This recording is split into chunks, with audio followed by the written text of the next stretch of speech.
Connies, and welcome back to Ma'amCon's TV! Oh, today we're craving for pizza, but since it is MECQ and we're unable to go outside, so we will be making a homemade pizza! Here at home, we don't have a microwave oven, but no need to worry because in making pizza, you can just use a pan and a gas stove range to make your own pizza. Actually guys, Connies, the one that will be preparing the homemade pizza is my sister-in-law named Chang. And she's the one who's gonna make the pizza while I am documenting it to share it with you. Are you ready? Let's go!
Hope you have learned something new in today's cooking session.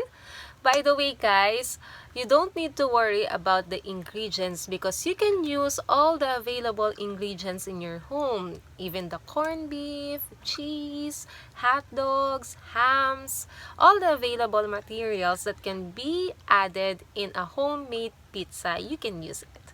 So, hope you guys enjoyed, happy cooking, and see you again on my next video lesson. Goodbye, Connies!